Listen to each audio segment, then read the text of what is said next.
Hello friends, मैं सी पुनीत जैन आपका स्वागत करता हूं आपके अपने यूट्यूब चैनल पे। आज की वीडियो आपके लिए काफी इंपॉर्टेंट है। आज मैं आपके साथ फाइल करने जा रहा हूं ऑनलाइन ITR 5। जो ITR 5 है वो हम फाइल कर पाएंगे JS1 यूटिलिटी के थ्रू, बट सेम फॉर्मेट रहेगा। एक तरह से ये जो यूटिलिटी बनाई गई है काफी अच्छी है, ऑनलाइन की तरह ही चलती है, सेम वही सारे फीचर्स दिए गए हैं। डाटा भी ऑटोमेटिकली अपलोड आता है जब हम प्रीफिल डाटा डाउनलोड करते हैं। उसके अलावा इसको सबमिट भी हम जो है यूटिलिटी के थ्रू ही कर सकते हैं। डायरेक्ट वेरीफाई हो जाता है DSC के थ्रू या फिर आधार OTP के थ्रू, जो भी ऑथराइज्ड पर्सन है उसके थ्रू यहाँ पर आप फाइल कर सकते हैं। अब बेसिकली क्वेश्चन ये आता है कि जो ITR 5 है वो किसके लिए एप्लीकेबल होती है। तो पार्टनरशिप फर्म के लिए तो एप्लीकेबल होती है, LLP के लिए भी। इसके अलावा जो है AOP, BOI या फिर अदर एंटिटीज जिनके लिए ITR 1, 2, 3, 4 अवेलेबल नहीं है और 7 वो फाइल नहीं कर सकते हैं, 6 कंपनी के लिए होती है। तो इसलिए ITR 5 जो है वो सबसे ज्यादा यूज होने वाली ITR है। अदर एंटिटीज या अदर SSC की हम बात करें तो चलिए स्टार्ट करते हैं। वीडियो को पूरा एंड तक देखिएगा। वीडियो जो है थोड़ा बड़ा हो सकता है पर लेकिन मैं इसमें पूरी आपको ब्रीफ करूंगा। आपको एग्जाम्पल देकर भी बताऊंगा कि बैलेंस शीट और प्रॉफिट एंड लॉस को आपको किस तरह से कहां पर फीड करना है। ठीक है, तो सबसे पहले हम इनकम टैक्स के नए पोर्टल से यूटिलिटी डाउनलोड कर लेते हैं। ध्यान रखिएगा यूटिलिटी जो है ये अपडेट हो रही है टाइम पीरियड के अंदर अंदर, तो आप जो है लेटेस्ट वाली यूटिलिटी डाउनलोड करें और उसी के साथ ही डाटा फीड करें। कभी ये भी हो सकता है कि आपने जो है पुरानी यूटिलिटी में डाटा फीड किया, कोई फायदा नहीं हुआ। अब यहाँ पर देखिए 17 दिसंबर 2021, बिल्कुल आज ही लेटेस्ट ये जो है यूटिलिटी अपडेट हुई है और इसका वर्जन भी यहाँ पर नीचे लिखा हुआ आता है। यहाँ से हम यूटिलिटी डाउनलोड करेंगे। यूटिलिटी डाउनलोड करके जहाँ पर भी आपको सेव करनी है वहां पर सेव कर लीजिए। उसको एक्सट्रैक्ट करना है। देखिए मैंने यहाँ पर एक्सट्रैक्ट कर लिया है फाइल। ये यूटिलिटी इस तरह से जिप फाइल में डाउनलोड होगी, एक्सट्रैक्ट करना है और फिर इसको आपको ओपन कर लेना है। ठीक है, अब इसमें जो है कंटिन्यू करते हुए यहाँ पर आपको डिटेल्स एंटर करनी है। अब डिटेल्स के लिए क्या होगा, सबसे पहले जो है आपको यहाँ पर फाइल रिटर्न पर क्लिक करना है। ठीक है, अब यहाँ पर 3 ऑप्शन दिखाई यहाँ पर आपको दिख रहे होंगे। तो सबसे पहला ऑप्शन है डाउनलोड प्रीफिल डाटा। तो ये जब हम फर्स्ट टाइम अभी डाउनलोड करके फिल करने जा रहे हैं या फिर हमने जो है पहले से डाटा जो है सेव करके रख लिया है, ये तब काम करेगा। और अगर हम ऑनलाइन मोड में हमने डाटा फीड किया और फिर हम उसको यहाँ पर JSON फाइल के थ्रू अपलोड करना चाहते हैं तो फिर ये वाली फंक्शन काम करेगी। पर लेकिन इसका जो ऑनलाइन जो लॉगिन करके फैसिलिटी है वो अवेलेबल ही नहीं है, तो इन्होंने वही ऑप्शन दिया हुआ है, शायद बाद में हटा देंगे। तो हम डाउनलोड प्रीफिल डाटा करेंगे, कंटिन्यू करेंगे, पैन असेसमेंट ईयर सेलेक्ट करेंगे। करंट असेसमेंट ईयर आएगा कि उससे पहले तो जो है वो जावा यूटिलिटी जो है हुआ करती थी। लॉगिन और पासवर्ड के थ्रू आपको जो है यहाँ पर डिटेल्स जो है वो फीड कर लेनी है, लॉगिन कर लेना है। उसके बाद यहाँ पर अदर सेलेक्ट करना है। अदर सेलेक्ट करके आप यहाँ से सेलेक्ट करेंगे। यहाँ पर आ रहा है जो प्रोविजंस जिसके अंडर में आप ITR 5 का यूज कर सकते हैं, तो वो सारे यहाँ पर आपको शो करेंगे। आप सेलेक्ट कर लीजिए इसके अंदर आपका जो है SSC किस तरह से है, किसके ऊपर आप जो है फाइल करने जा रहे हैं। मैं आपको जो यहाँ पर एग्जाम्पल लेकर जो समझाने वाला हूँ एक बैलेंस शीट के थ्रू, मैं पार्टनरशिप फर्म का ले लेता हूँ। बाकी सभी के लिए same balance sheet profit and loss account होते हैं, क्योंकि जो SSC है वो इनकम टैक्स के जो रूल्स है उनको ध्यान में रखते हुए और जो ICDS है जो इनकम टैक्स के जो इनकम टैक्स डिस्क्लोजर्स के लिए जो मैंडेटरी रिक्वायरमेंट्स है उनको ध्यान में रखते हुए अपनी बैलेंस शीट ड्राफ्ट कर सकते हैं। उसमें कोई सी प्रॉब्लम नहीं है। कंपनी के इसमें कंपनी का आपको ध्यान रखना होता है। अब यहाँ पर इन्होंने ये भी दिया है कि आप जो है शेड्यूल्स जो है ऑलरेडी चाहते हैं कि वो ऑटोमेटिकली आए या फिर जो है यहाँ पर आपको पता है कि आपके ऊपर कौन कौन से शेड्यूल्स अप्लाइड होंगे, तो आप दोनों में से कोई भी ऑप्शन जा सकते हैं, कोई प्रॉब्लम वाली बात इसमें नहीं है। इसके बाद प्रोसीड विद ITR 5 आपको करना है, लेट्स स्टार्ट। इसके बाद जो है डाटा आएगा कि आपके पास पूरा एक फॉर्म आ जाएगा जो कि हमें फीड करना है। ये देखिए इन्होंने पूरा फॉर्म दे दिया है, जैसे मैंने अपनी कुछ प्रीवियस वीडियो में बताया था जहां पर मैंने ITR 1, 2, 3, 4 के बारे में डिस्कस किया था ब्रीफली। आप मेरे चैनल पर जाकर देख सकते हैं, सारी रिटर्न्स मैंने अवेलेबल कराई है। जल्दी आपको ITR 5 तो मैं अभी रिकॉर्ड कर रहा हूँ, ITR 6 और 7 भी आपको मिल जाएगी। जर्नल के अंदर बेसिक इन्फॉर्मेशन आएगी, दोनों मैंडेटरी है। बिजनेस के अंदर आप डिटेल चेक कर लीजिए, ICDS मैंडेटरी है। बैलेंस शीट, मैन्युफैक्चरिंग अकाउंट अगर आपकी एंटिटी है तो आप सेलेक्ट करिए, अदरवाइज रहने दीजिए। ट्रेडिंग P&L अकाउंट ये होती है मैंडेटरी। इसके अलावा जो है 44 AB के अंदर अगर आपकी ऑडिट रिक्वायर्ड है तो उसके लिए आपको जो है अदर इन्फॉर्मेशन शेड्यूल जो है ये भी सेलेक्ट करना मैंडेटरी है। उसके अलावा जो है स्टॉक की जो डिटेल्स है वो यहाँ पर डालनी जरूरी है। ये केवल ऑडिट के केस में दोनों क्लोज अप्लाई होगी। अगर आपकी टैक्स ऑडिट की रिक्वायरमेंट नहीं आती है सेक्शन 44 AB में तो इसको सेलेक्ट करने की रिक्वायरमेंट नहीं है। इसके अलावा बिजनेस और प्रोफेशन का शेड्यूल है, बाय डिफॉल्ट ये होगा ही होगा। ये कुछ स्पेशल एंटिटी के ऊपर ही अप्लाइड होते हैं दोनों शेड्यूल्स, तो आप चेक कर लीजिएगा। AMT जो है वो अप्लाइड होगा, मैंडेटरी है, ये भी मैंडेटरी है। उसके अलावा जो है GST का शेड्यूल है वो मैंडेटरी नहीं है, तो आप इसको चाहे तो भी भर सकते हैं, अदरवाइज आप इसको छोड़ भी सकते हैं, नेक्स्ट ईयर से मैंडेटरी हो जाएगा। ठीक है। इनकम के अंदर बेसिकली किस हेड के अंदर आपकी इनकम है, तो यहाँ पर सैलरी को छोड़ के सारे हेड कवर्ड होते हैं। सैलरी तो नहीं होगी ना फिर ITR 5 के लिए, फिर तो आपको लिए दूसरी ITR अप्लाइड होगी। तो हाउस प्रॉपर्टी, कैपिटल गेन, और उसके अलावा बिजनेस प्रोफेशन हो गया, और अदर सोर्सेज की इनकम। तो आप सेलेक्ट कर लीजिए इसमें आपका ऊपर कौन कौन से एप्लीकेबल है, अदरवाइज इसको आप डिसेलेक्ट कर सकते हैं कि हमारे ऊपर अप्लाइड नहीं है, तो ये शेड्यूल्स ओपन ही नहीं होंगे। अदर सोर्सेज में कुछ आपकी इंटरेस्ट, डिविडेंड या किस तरह की इनकम है तो आप इसको लीजिए, अदरवाइज इसको छोड़ दीजिए। ये मैंडेटरी शेड्यूल है। और इसके अलावा जो है जो अगर आप किसी, ये जो आपकी फर्म है किसी दूसरी अदर फर्म में पार्टनरशिप रखती है, तो यहाँ पर आपको इसकी एंट्री करनी जरूरी है। तो ये भी चीज आप ध्यान रखिएगा कि अगर एप्लीकेबल है तो आप इसको सेलेक्ट करिए। उसके अलावा जो है pass through income business trust, ये भी स्पेशल एंटिटी के ऊपर अप्लाइड होता है, इसको भी अनसेलेक्ट आप कर सकते हो, कोई दिक्कत वाली बात नहीं है।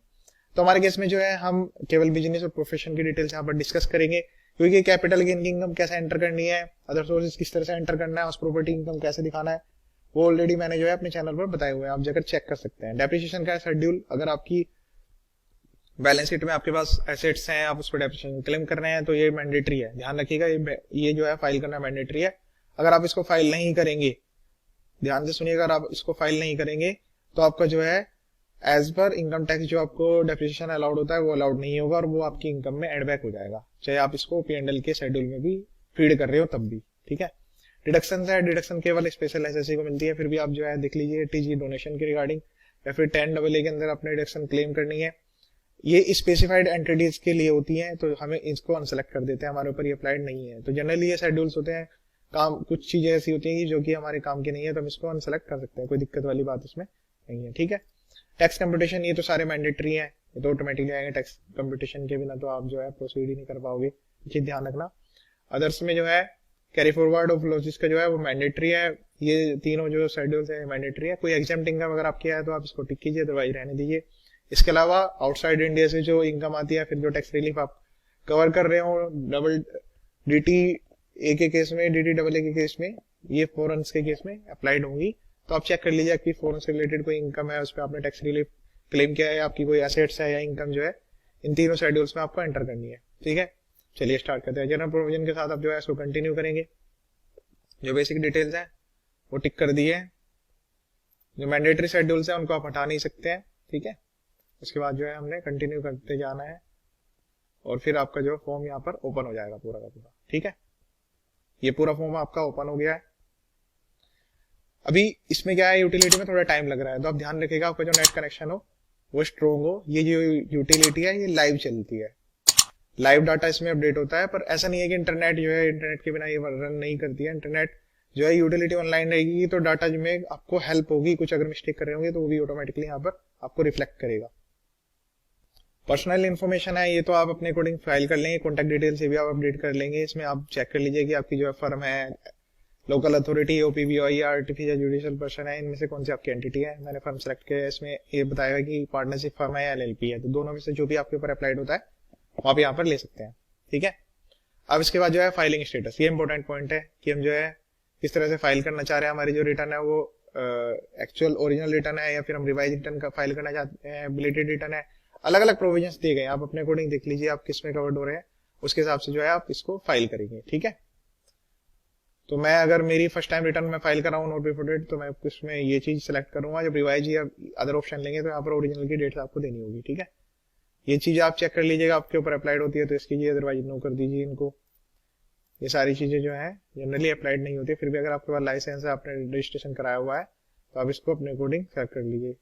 क्या ये फर्म जो है किसी दूसरी फर्म में पार्टनर है तो नो, या फिर हो सकता है कि ये पार्टनर भी हो, तो ये डिटेल जो है आप अपने अकॉर्डिंग चेक करेंगे। तो है आपके पास कोई अनलिस्टेड इक्विटी शेयर है इस फर्म के नाम पे, इस एंटिटी के नाम पे, तो आपको यस करना है, अदरवाइज आप इसको नो करेंगे। यस करेंगे तो आपको पूरी डिटेल देनी होगी। ऑडिट इन्फॉर्मेशन है, अगर आपके बुक्स ऑफ अकाउंट ऑडिट होना मैंडेटरी है तो आप इसको यस करेंगे। फिर टैक्स ऑडिट की लिमिट बताएंगे कि किस प्रोविजन के अंदर में आपको टैक्स ऑडिट हो रही है। ये चीज ध्यान रखिएगा, अगर आप प्रिजेंटिव इनकम या फिर जो सेक्शन होते हैं 44 AD, ADA, AE, ये स्पेशल प्रोविजन के सेक्शन होते हैं, अगर आप इसमें कवर्ड हो रहे हैं तो आप इसको यस करें, अदरवाइज इसको नो रहने दें। ठीक है। फिर ये टर्नओवर पूछता है कि आपकी जो है 1 करोड़ से कम है या 1 करोड़ से ज्यादा है या फिर 10 करोड़ से एक्सीड्स नहीं है, फिर इसके अकॉर्डिंग आपको जो है यस और नो सेलेक्ट करना है। ठीक है, प्रोविजन जो है ऑडिट के अगर आपके ऊपर अप्लाइड होंगे तभी आप यस करेंगे, अदरवाइज नो। सेक्शन 9 जो है स्पेशल प्रोविजन है, इसमें आप चेक कर लीजिए, अगर आपके ऊपर अप्लाइड होते हैं तो यस करिए, अदरवाइज नो करिए। यस करेंगे तो आपको इनकी डिटेल्स एंटर करनी होगी, यहाँ पर बैंक की डिटेल देनी है। ठीक है, उसके अलावा जो है पार्टी में स्टेटस अभी मैंडेटरी है तो मैं इसको फिल कर देता हूँ। इसलिए अब हम अपने जो है मेन शेड्यूल्स पर आते हैं। जनरल इन्फॉर्मेशन, ये आपको देना होगी, आपकी जो एंटिटी है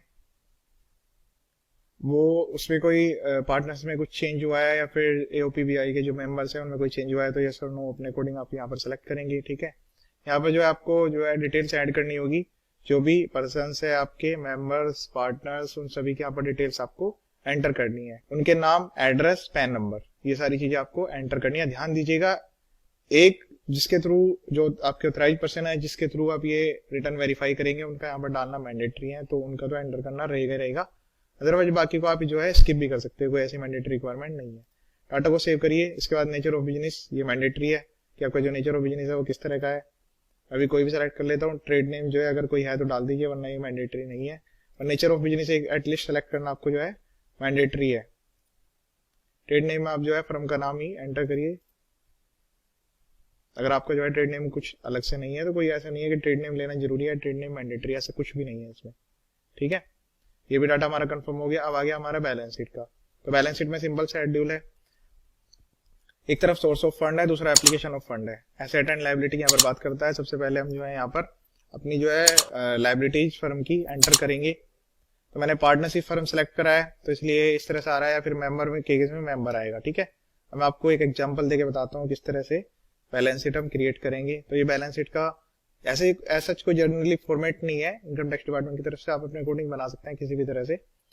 तो ये रही हमारी बैलेंस शीट। ठीक है, बैलेंस शीट में मैं आपको बताता हूँ, इधर लायबिलिटीज है, इधर एसेट्स हैं, कैपिटल अकाउंट हो गया, कोई ओडीसीसी अगर आपकी है तो वो होगी, duties and taxes, sundry debtor creators, आपके डेटर जो एसेट्स की साइड में आएंगे, क्रिएटर यहाँ पर आएंगे, कोई इंटरेस्ट पेबल है तो वो डिटेल्स, उसके अलावा सैलरी पेबल अगर तो कोई है, प्रोविजन, उस तरह से आपके जो है और प्रॉफिट एंड लॉस में आपका जो है लास्ट ईयर का कोई भी बैलेंस है, लॉस भी हो सकता है प्रॉफिट भी, वो यहाँ पर आपको देखना है। उसके अलावा फिक्स एसेट जो मैंने आपको बताए थे यहाँ पर आएंगे, इसकी डिटेल्स आपको एंटर करनी होगी। दूसरा स्टॉक हो गया आपका, cash in hand, bank account, security deposit, insurance, other TDS receivable आपकी सर्विस फर्म है। तो इस तरह से आप जो है अपनी जो एसेट्स है वो एक साइड में लिखेंगे, दूसरा लायबिलिटी साइड, दोनों का टोटल मैच होगा। जो नेट APL से आपका जो है प्रॉफिट यहाँ पर मेंशन होना जरूरी है। ये रहा बैलेंस शीट का फॉर्मेट। दूसरा मैं P&L का भी आपको दिखा देता हूँ। ये ट्रेडिंग एंड P&L का पूरा फॉर्मेट है, ओपनिंग स्टॉक क्लोजिंग स्टॉक के साथ, क्योंकि मैंने फर्म इस तरह से ली है कि ताकि आपको पूरी चीजें क्लियर हो जाएं। ये फर्म में जो है हमने एज्यूम किया है कि इनकी सर्विसिंग भी है और ट्रेडिंग भी है, दोनों डाटा यहाँ पर दिए गए हैं। ठीक है, उसके अलावा ये मेन एक्सपेंस हो सकते हैं, इस फर्म में ये वाले एक्सपेंसेस हैं, ऑलरेडी आप अपने अकॉर्डिंग चेक कर लीजिए, जरूरी नहीं आपके ये भी एक्सपेंसेस रहे।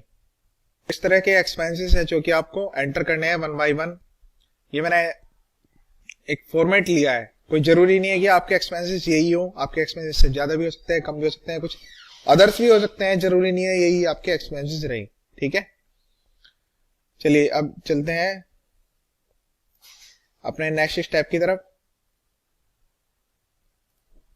Balance sheet. तो यहाँ पर जो है हम एंटर करेंगे पार्टनर कैपिटल अकाउंट। तो पार्टनर के कैपिटल अकाउंट आप यहाँ से देख रहे होंगे, इस तरह से आपको टोटल कैपिटल अकाउंट आपको यहाँ पर एंटर करना है। दूसरा जो है फिर यहाँ पर लोन्स की बात करता है कि आपने किसी तरह का कोई लोन्स लिया है, सिक्योर्ड लोन अनसिक्योर्ड लोन दोनों आपको यहाँ पर एंटर करते जाना है। बैंक से लिया है तो बैंक से, किसी अदर से लिए तो अदर से। ठीक है, इसके बाद जो है डाटा आपको सेव करते रहना है। अगर आप डाटा सेव नहीं करेंगे, डाटा सेव नहीं करने के केस में क्या होगा कि डाटा जो है आपका करप्ट भी हो सकता है, यूटिलिटी जो है हैंग हो जाएगी तो फिर बंद हो जाएगी। अगर यूटिलिटी बंद हो जाएगी तो फिर दोबारा से आपको सारी डिटेल्स एंटर करनी होगी, क्योंकि यूटिलिटी में भी जो है हैंगिंग प्रॉब्लम चल रही है इसमें।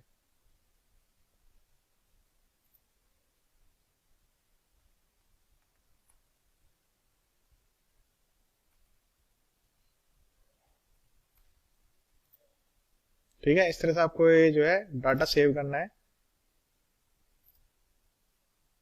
अब हम यहाँ पर बात करते हैं एप्लीकेशन ऑफ फंड्स की। एप्लीकेशन ऑफ फंड्स में जो है सबसे पहले फिक्स एसेट्स आपको एंटर करने हैं, उस पर जो डेप्रिसिएशन है वो आपको एंटर करना है। यहाँ पर जो फिगर्स दी गई है वो डेप्रिसिएशन नेट करके दी गई है, तो आप अपने अकॉर्डिंग चेक कर लीजिएगा कि आपके जो है डेप्रिसिएशन की कितनी वैल्यू है। मैं भी इसको इसी तरह से एंटर कर ले रहा हूँ। ठीक है। फिर इसके बाद जो है आपको इन्वेस्टमेंट अगर कोई आपकी है तो वो यहाँ पर एंटर करनी है। जैसे हमारे केस में कोई इन्वेस्टमेंट मैंने एग्जांपल में नहीं लिया है। फिर ये आपको सारी डिटेल्स एंटर करनी है जो आपकी इन्वेंट्रीज है। जैसे क्लोजिंग स्टॉक है तो आप चेक करिए कि आपका रॉ मटेरियल वाला है या WIP है या फिर फिनिश गुड्स का है, किस तरह का आपका जो है क्लोजिंग स्टॉक है, या फिर उसमें जो है स्टॉक इन ट्रेड में है क्योंकि ट्रेडिंग के लिए आपने लिया है। सारे एग्जांपल्स यहाँ पर दिए गए। इन्वेंट्री का काफी बिग शेड्यूल दिया गया है, तो आप इसमें से जिसमें चाहे उसमें आप यहाँ पर फिगर एंटर कर सकते हैं, इसमें कोई प्रॉब्लम वाली बात नहीं है। मैं जूम कर लेता हूँ फिनिश्ड गुड्स वाले में, तो मैं भी फिनिश गुड्स में एंटर कर लेता हूँ फिगर।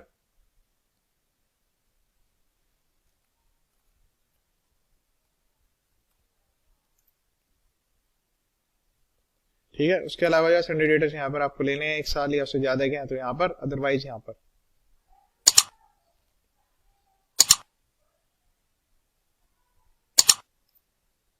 ठीक है। इसके बाद जो है cash and bank balance, bank का शेड्यूल दिया हुआ है, कैश का भी शेड्यूल दिया हुआ है।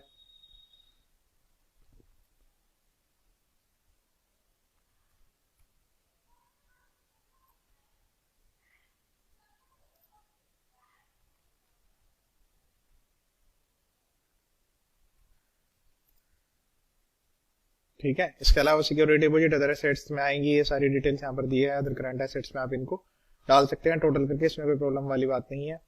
जो TDS रिसीवेबल है वो हम यहाँ पर एंटर करेंगे। Balance with revenue authorities, TDS अभी जो है रिसीवेबल है, TDS पेबल है तो करंट लायबिलिटी में आपका एंटर होगा। ठीक है। इसके अलावा जो है सन्ड्री क्रेडिटर्स आपको यहाँ पर एंटर करने हैं, और जो कोई अदर पेबल्स आपके बच जाएंगे वो यहाँ पर काफी कंसाइज फॉर्म में इन्होंने दिया है। Interest accrued and due on borings, ये सारी चीजें जो है आपको एंटर करनी है। और बैलेंस शीट में भी आप ध्यान रखना है, आपको इनका वेरिफिकेशन लेना है। यहाँ इस केस में जो है अवेलेबल नहीं है क्योंकि इंटरेस्ट जो है पेबल केवल 1 ही महीने का है, तो हम इसको यहाँ पर डालेंगे, यहाँ पर एंटर करेंगे। ठीक है। इस तरह से आपको ये शेड्यूल कंप्लीट कर लेना है, डाटा को सेव करते जाना है। दोनों चीजें आपकी मैच होनी जरूरी है। मैं आपको लेकर चलता हूँ अब P&L पे, क्योंकि यहाँ पर अगर आपका डाटा मैच नहीं होगा तो ये एरर आपको देगा। तो मैं क्या काम करता हूँ, बैलेंसिंग फिगर पूरी की पूरी एक ही हेड में डाल देता हूँ ताकि जो है हम नेक्स्ट अपने P&L की तरफ जा सके। हमारे केस में जो है वो मैन्युफैक्चरिंग एंटिटी नहीं है, हमने उसको अनसेलेक्ट कर दिया था, तो हम ट्रेडिंग में फिगर एंटर करेंगे। ट्रेडिंग यहाँ पर लिखा हुआ है, ट्रेडिंग मीन्स यहाँ पर सर्विसेज और सेल ऑफ गुड्स दोनों की फिगर यहाँ पर एंटर होगी। दोनों की फिगर्स आपके पास अवेलेबल होना जरूरी है। ठीक है। इसके अलावा जो डायरेक्ट एक्सपेंस अगर आपकी फर्म में कोई है तो वो भी आप यहाँ पर एंटर करिएगा, वो काफी बेटर रहेगा क्योंकि जितनी डिटेल्स में आप एंटर करेंगे उतनी जल्दी आपकी रिटर्न प्रोसेस होगी और वो सही तरीके से प्रोसेस होगी। आपने डाटा जो है वो कंसाइज फॉर्म में प्रॉपर देना है। सर्विसेज की आपको अलग निकालनी है और ट्रेडिंग की अलग निकालनी है। इसके अलावा जो सेल आपने जो परचेज किया है आइटम वो आपको अलग से एंटर करना है। तो यहाँ पर sale of goods, sale of services, इसके अलावा कोई अदर इनकम आपकी है तो यहाँ पर ऐड करके आप अदर नेचर की इनकम को भी यहाँ पर ले सकते हैं।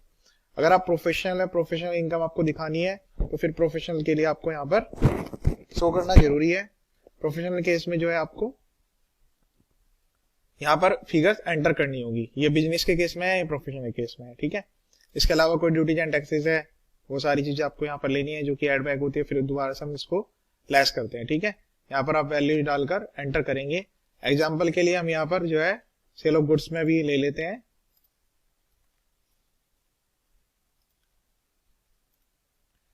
फिगर्स का मैच होना काफी जरूरी है। ठीक है। इसके बाद यहाँ पर ओपनिंग क्लोजिंग स्टॉक का आपका जो है यहाँ पर जो है ओपनिंग क्लोजिंग आपको एंटर करना होगा। ओपनिंग स्टॉक यहाँ पर आएगा जो आपने परचेज किया है, उसमें से ड्यूटीज एंड टैक्सेस को नेट करते हुए लेना है यहाँ पर, और उसके अलावा जो है क्लोजिंग स्टॉक यहाँ पर एंटर करना है। ये फिगर्स इसके लिए दी गई है। डायरेक्ट एक्सपेंस जो आपके हैं वो यहाँ पर आप एंटर कर दीजिए, एडिट करके details, carries, power and fuel और अदर्स का भी ऑप्शन दिया गया है। यहाँ पर काफी अच्छी बिग डिटेल्स यहाँ पर इन्होंने दी है।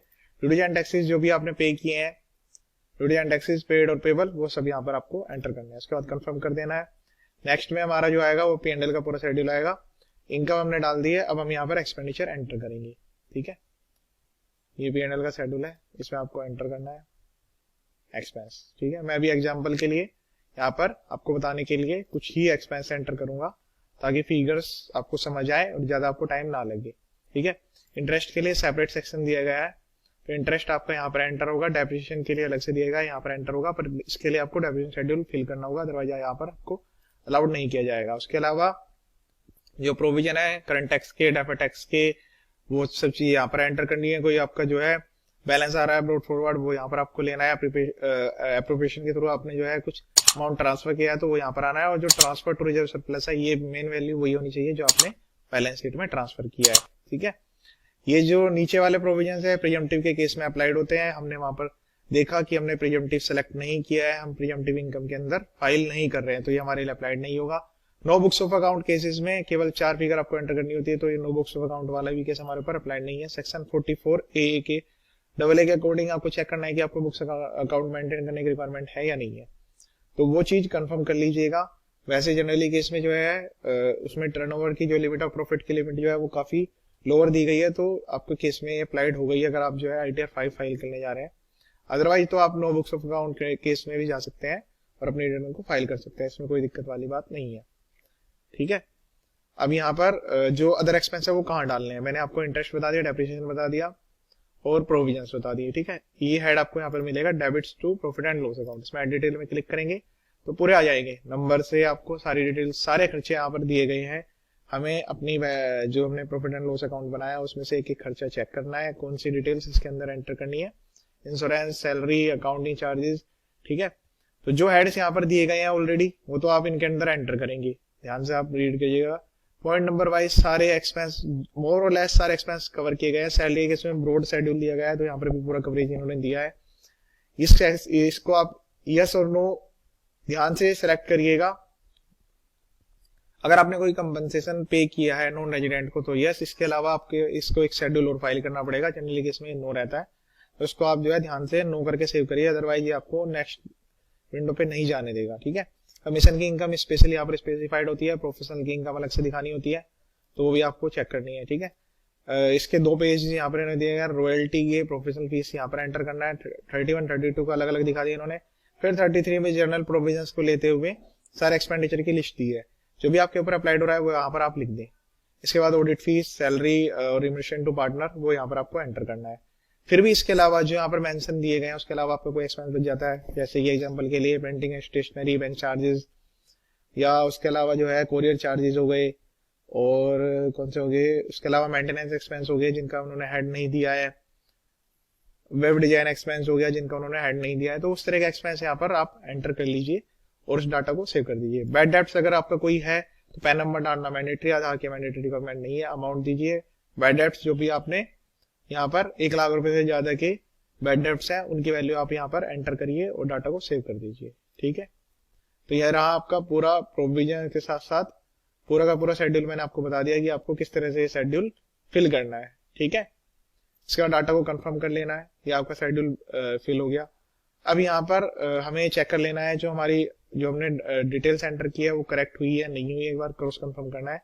ये शेड्यूल हमारे ऊपर अप्लाइड नहीं होता है, ये जो है schedule income from business and profession, ये शेड्यूल जो है वो स्पेकुलेटिव बिजनेस के लिए अप्लाइड होता है। स्पेशल प्रोविजन जैसा कि मैंने आपको बताया था, अगर आपका कोई है स्पेकुलेटिव बिजनेस या कोई स्पेसिफाइड बिजनेस तभी यहाँ पर ये चीजें आपको एंटर करनी है एडिट करते हुए। ठीक है, तो हम यहाँ पर अभी एज्यूम कर रहे हैं कि हमारा किसी भी तरह से उस तरह का बिजनेस नहीं है, वो चीजें आपको यहाँ पर लेनी है। उसके अलावा जो है यहाँ पर प्रीएम्प्टिव इनकम के लिए और अदर एक्टिविटीज के लिए जो प्रॉफिट, ये सब चीजें जब एक्सपेक्टेड होती हैं, जब यहाँ पर आपके ऊपर अप्लाइड होगी, जब 44AB आप प्रोविजन में जा रहे हो और वहां पे आपका कोई ऐसा एक्सपेंस है जो कि आपने क्लेम किया हुआ है पर वो डिसअलाउड होता है, या फिर कोई ऐसी इनकम है जो कि आपने ली हुई है पर वो आपकी इनकम नहीं मानी जाएगी, तब उस केस में आपको ये शेड्यूल फिल करना होगा, अदरवाइज जो है आपको एंटर नहीं करना। ये डेफिनेशन जो अलाउड आएगा ये ऑटोमेटिकली आएगा जब हम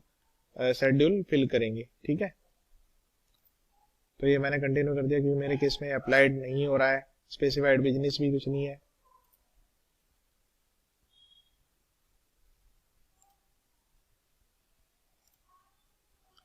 ठीक है, इसके अलावा जो है P&L हो गया आपका, यहाँ पर ये 44AB के केस में अप्लाइड होगा, ये भी 44AB के केस में अप्लाइड होगा।